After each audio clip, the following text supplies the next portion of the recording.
After the initial defeat of Napoleon in 1814, the Allies organized a conference to meet at the imperial capital of Vienna in the newly established Austrian Empire to restore order across the continent. Events were, of course, interrupted by the 100 Days, Napoleon's escape from Elba, and his defeat at Waterloo, but the delegates returned to continue their work. The major powers represented by the leading diplomats of the day were those that you might identify as being the Allies victorious over France, but they also included France, so ably represented by Talleyrand, the foreign minister. Talleyrand, in fact, is a fascinating person in himself, one of the great survivors of history. Began life under the Ancien Regime, a member of an ancient Périgord family. He was a bishop. Then he served virtually every French regime up until Louis Philippe. It was his lovely comment that of all of the regimes and social organizations and political structures that he'd seen, to live under the Ancien Regime was to truly know la douceur de vivre, the sweetness of life. France, because Talleyrand was at the table, was welcomed back into the royal fraternity of nations, and the House of Bourbon was restored in the person of Louis XVIII, who was the younger brother of Louis XVI. But Louis XVIII, Louis XVI, what happened to Louis XVII? Louis XVII was, for that period between the execution of his father and his own death in 1795, seen as Louis XVII. That poor boy, as he was being abused by his keepers and apprenticed to the shoemaker, was in effect, to the royalists, King of France.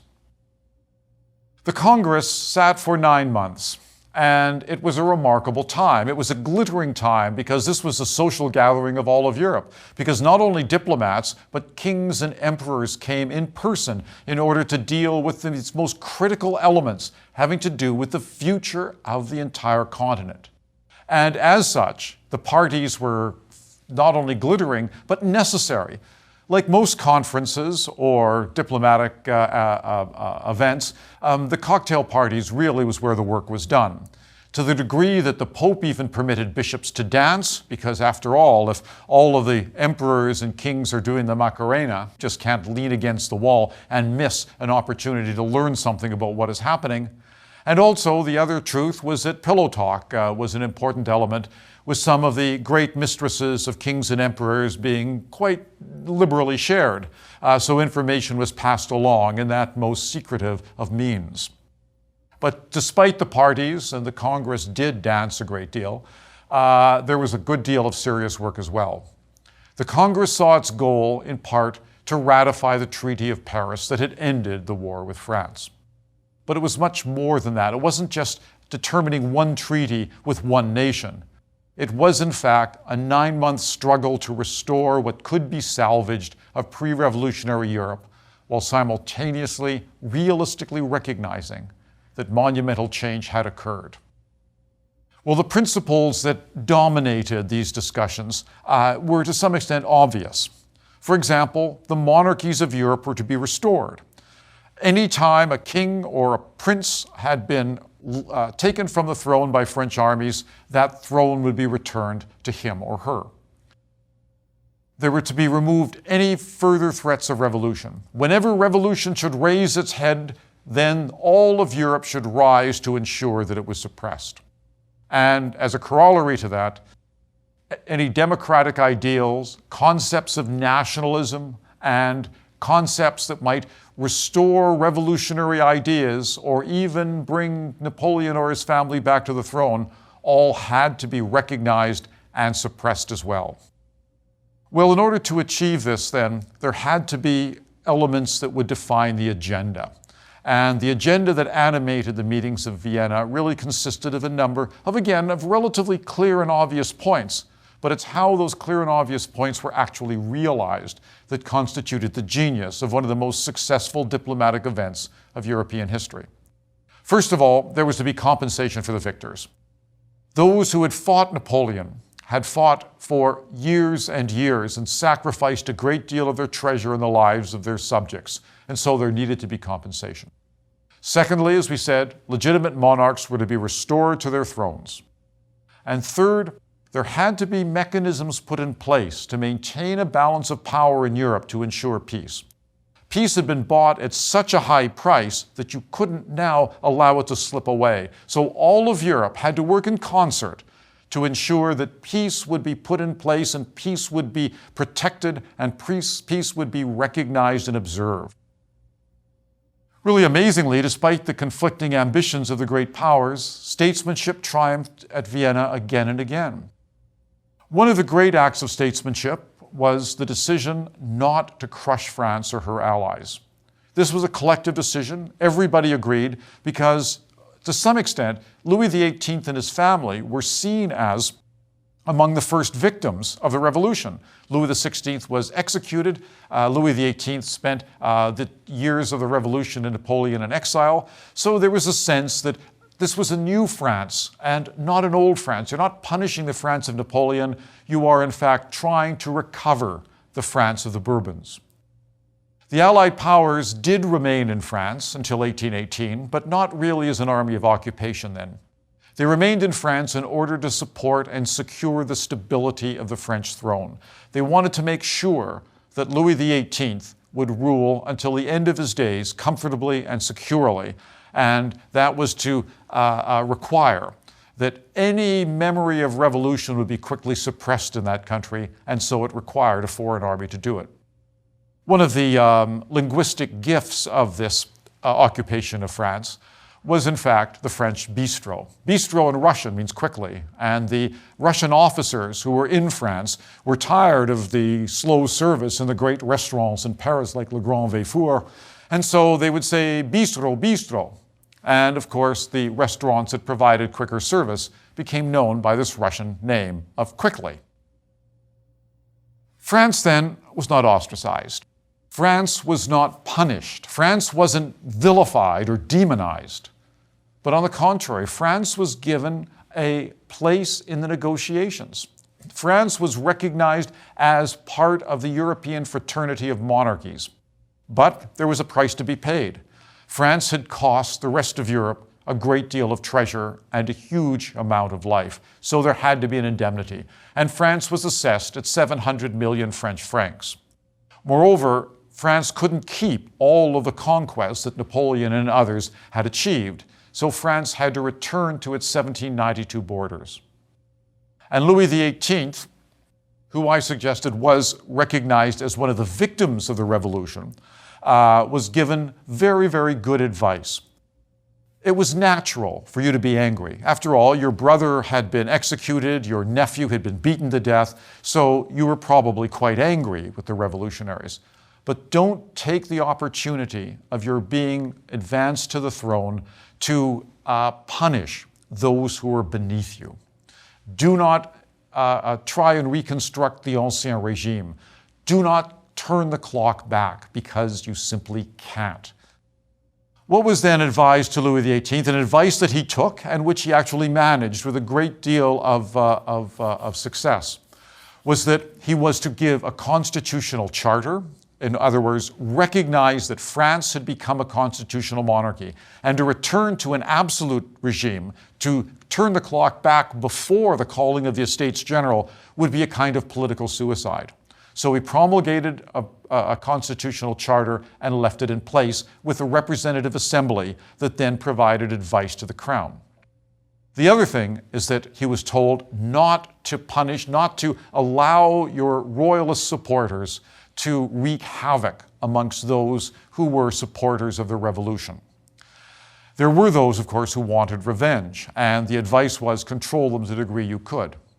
But in the countryside, a monarchist white terror did break out in 1814, and it broke out in villages and small towns, and it was spontaneous.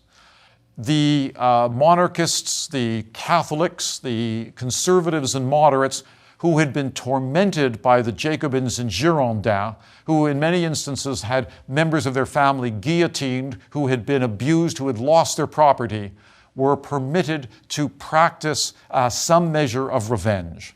But then once they had it out of their system, it was shut down. Enough was enough. There wasn't any national recrimination against those who had been seen to be on the losing side. So then Talleyrand's famous statement, that elegant and witty dictum about the Bourbons, that they had learned nothing but forgotten nothing, shouldn't really be applied to the family of Louis XVIII at all. It should really rather be applied to those monarchists in the countryside, in the provinces, who wanted an opportunity to try and get some revenge on those who had caused them and their families so much misery over such a long period of time. The last Allied armies left France in 1818. And they left because they believed Louis XVIII was secure and stable on his throne. The Congress of Vienna had been a great diplomatic success. It had in fact been one of the great successes of European history. And why? Because the powers were willing to compromise in order to ensure that there would be a return to peace after so many years of war.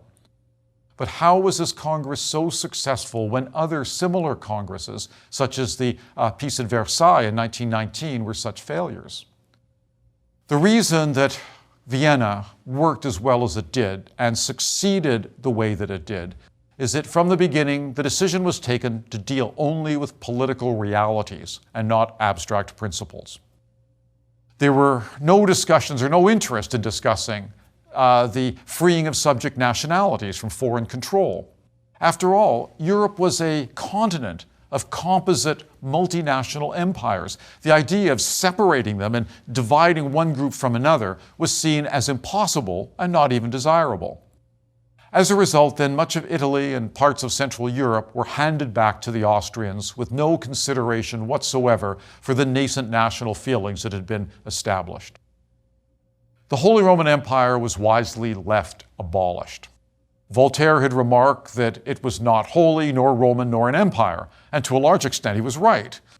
Napoleon administered the coup de grace to the Holy Roman Empire in 1806, and this, in fact, was a mercy to everyone.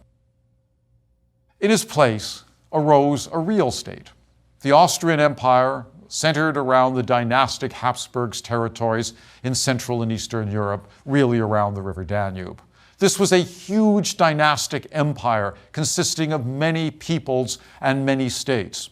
But it was a real one in which the Habsburgs could exercise centralized authority, which was recognized, in fact, as a true empire rather than as a kind of mythical imagining, such as the Holy Roman Empire. Other things were done that alienated certain particular interest groups, such as the Pope and the Church. Ecclesiastical principalities of the former Holy Roman Empire were all amalgamated into secular states. There were no ecclesiastical principalities left because there was no point in having them. No one really cared that the Pope was extremely angry about this because this was not really an issue that anyone wanted to address. It was not politically sound. It was not a clever thing to do. And those at Vienna, despite the fact that they were all committed and traditional Roman Catholics largely, were quite willing to make sure that political efficiency would trump any kind of abstract discussion. Poland was again divided amongst the Austrians, the Prussians, and the Russians, losing its brief national reconstruction under Napoleon, who had created the Grand Duchy of Warsaw.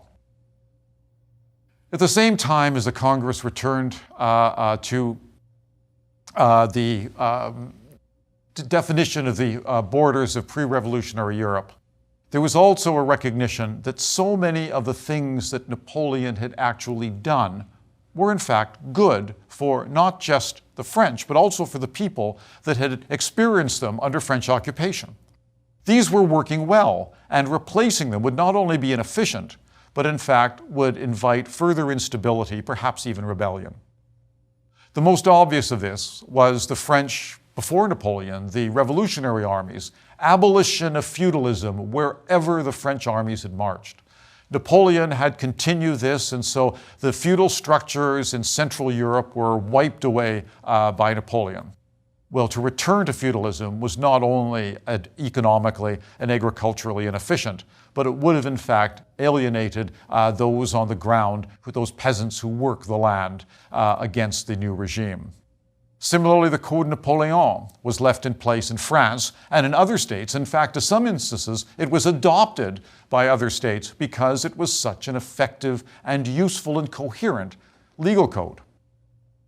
Ironically, this centralized law code created by Napoleon was encouraged. It was encouraged because it was seen as useful in the restoration of royal power. It was a highly centralizing document, and it was an opportunity then to impose a single law code as an instrument, as a glue, an instrument of unity on a people. The dominant personality at Vienna was a remarkable man. Austria's chief minister, Prince Clemens von Metternich. Metternich was a clever, manipulative arch-conservative who, if he couldn't turn back the clock, at least would ensure that it would stand still. He supported aristocratic landed authority. He wanted a world of nobles and kings with as little noise as possible from those beneath them. He despised anything that implied reform or revolution, both of which were four-letter words to his political vocabulary.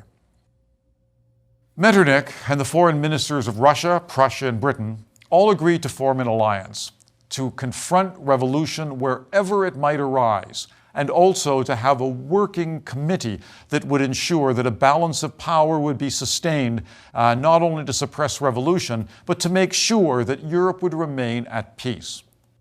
This was a quadruple alliance, and it was not only to maintain a balance of power, but also to police Europe. It was to police in particular the French. The idea that French had this national proclivity to export their revolutions, so you have to watch them all the time. The other was the memory of Napoleon and the 100 Days and members of Napoleon's family. There were a large number of Bonapartists still in France, so one of the intents was to make sure that no Bonaparte would ever achieve the French crown again. It was agreed that the Quadruple Alliance would meet regularly to assess revolutionary or liberal experiments. If anything seemed to be getting out of hand anywhere in Europe, the Quadruple Alliance was to step in and stop it right at the beginning before, in fact, there would be another revolutionary conflagration. Besides this Quadruple Alliance, which was a real alliance generally agreed upon by the four greatest powers of Prussia, Austria, Russia, and Britain, there was another alliance, which was simply bizarre.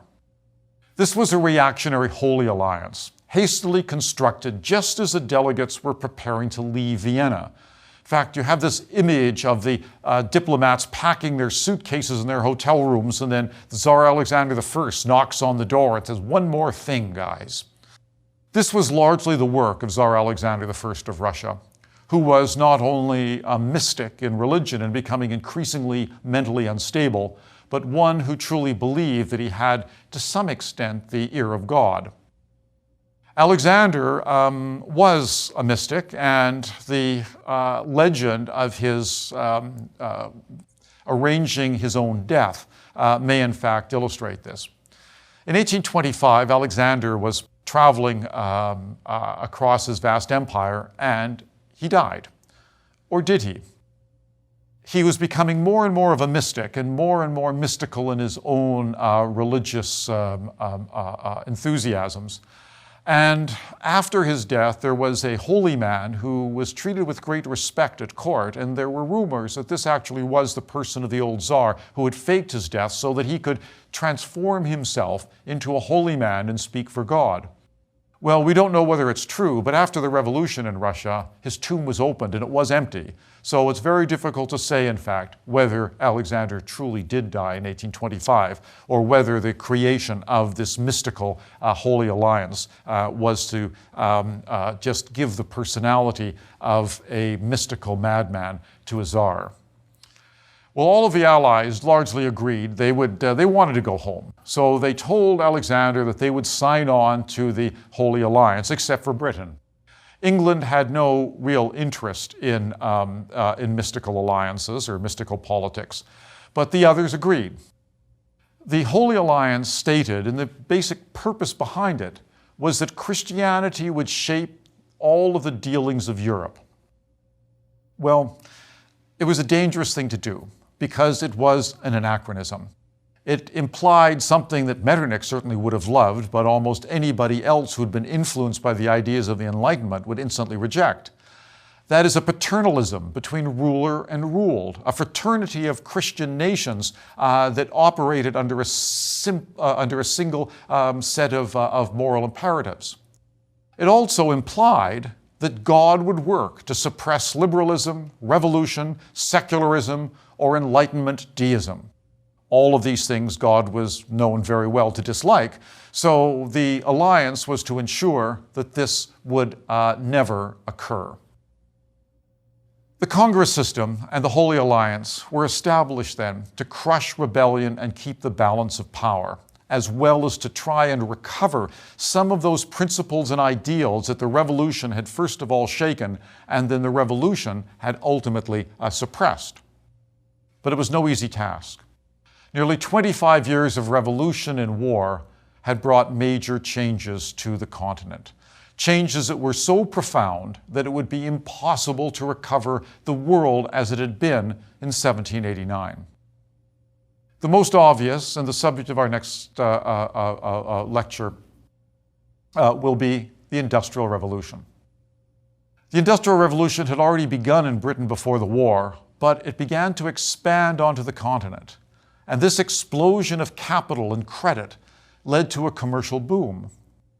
Previously, almost all of the surplus capital available had to be used for the war, this 25-year-long war. Whatever money was available had to be brought into military service because it was the only way that war could be continued and the French confronted. But now the war is over. This money could be used for other purposes, particularly industrial growth and consumerism. Vienna was very successful in restoring peace to Europe, but these changes created tensions that during the next century were to result in different kinds of revolutions. Revolutions that were Europe-wide in 1830 to a degree and universally in 1848. Revolutions that were caused not so much by a set of ideas like the Enlightenment, although they were present as well, but more by different economic, social, and political pressures that the conservatives tried to suppress at Vienna. In many states on the continent then, conservatives and liberals found themselves opposed to one another. The liberals were struggling within the restrictions of a social, political, and economic system that was reinforced in Vienna, but no longer reflected the immense changes that were underway even at the beginning of the 19th century. Those who were the product of this industrial transformation, those who were involved in a new economic structure with new social implications and a desire for more political authority, these came up against not just the control of government by the landed nobility and monarchs, but also came against the centralized restriction on trade and industry and the economy that these governments represented. Also, after Vienna, conservatives remained the strongest voices of reaction. They, in fact, had really, to some extent, won the debate because the ideas of the revolution were identified with war and Napoleon. So consequently, the ideas of restoration, the ideas of recovery, the ideas of returning to a stable, conservative, solid world of established values and Christian principles, these were the ones that emerged from Vienna and began to be seen as, to some extent, the healing element that would create a Europe that would once more be united under a single set of ideals and principles. The conservatives, though, were to some extent on the defensive. They represented the image of the past, what the world was, that they were trying to sustain. It was a rearguard action against change that was being driven by the most dynamic forces on the continent, economic, social, and political change that was the consequence of industrialization. The conservatives had the most to lose, and so consequently, they were going to fight to the death in order to protect it.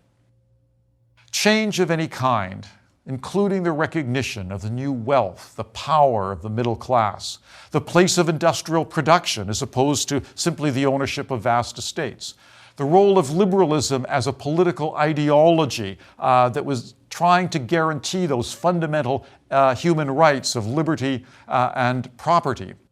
These things were seen as dangerous because these were gifts only of a king or an emperor or perhaps a paternalistic aristocracy. These were not rights. These were things that perhaps might be granted, but only under certain circumstances.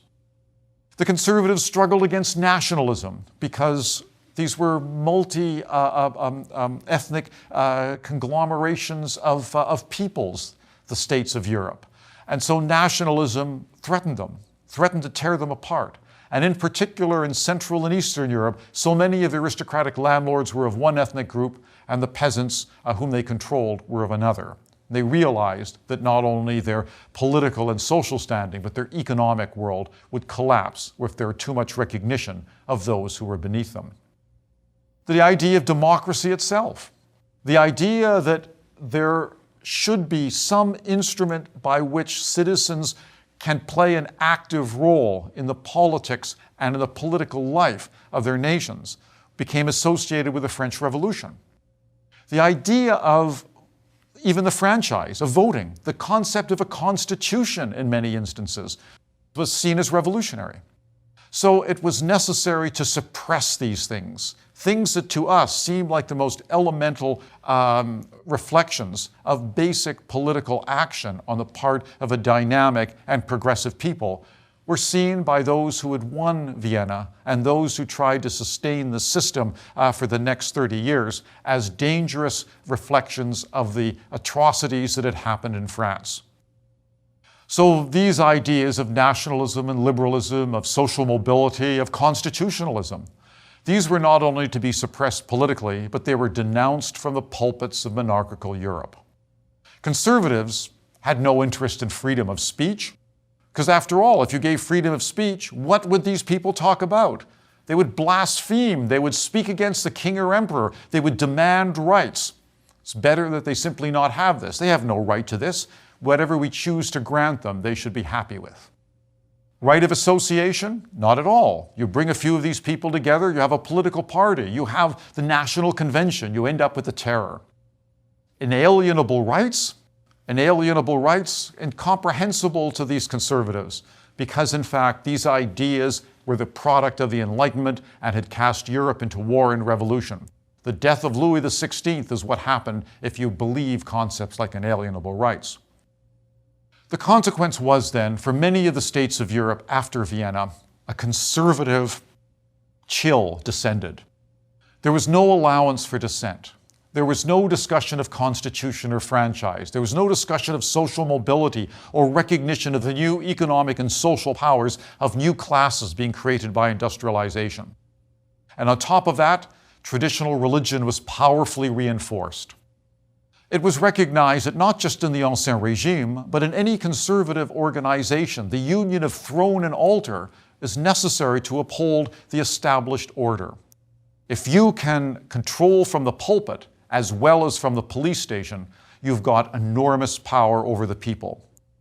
One of the consequences of this, of course, was not just the reinforcing of traditional faith, but the establishment really of a new age of faith in the 19th century, celebrated and powerfully encouraged by oppressive monarchies.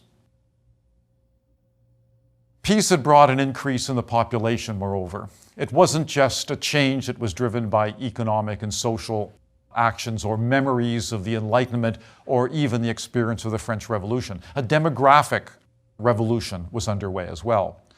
Peace had brought an increase in population in the first half of the 19th century that created a vast new internal market, a large labor force for the new factories, and large numbers of people who had to be dealt with. The combination of new wealth and a vastly increased population resulted in much more focused tension, because not just the common people, not just the workers in the field or the poor in cities, but the middle classes of professionals, bankers, lawyers, factory owners were increasing in number and they were increasing in wealth, and they called for a greater political role in the nations in which they lived. Also, the national feelings that had been stirred by the Revolution and by the Napoleonic Empire resulted in seething anger and frustration in places such as Italy or Poland, where national aspirations had not even been considered at Vienna, but that had been given some hope during the period of Napoleon. These unfulfilled ambitions would challenge the conservative restoration as it was defined at Vienna. Liberalism, nationalism, industrialism would soon prove to be far greater threats to the established order than the French Revolution and Napoleon had been, because that revolution, the Industrial Revolution, was to change Europe in a way that no revolutionary of the 18th century, even the most radical like Robespierre, could ever imagine. The great revolution of the 19th century was in fact based upon the twin pillars of private property and profit, and that was to change Europe in a way that would make it, in a very few decades, unrecognizable to those at Vienna who tried to restore a world that they had known.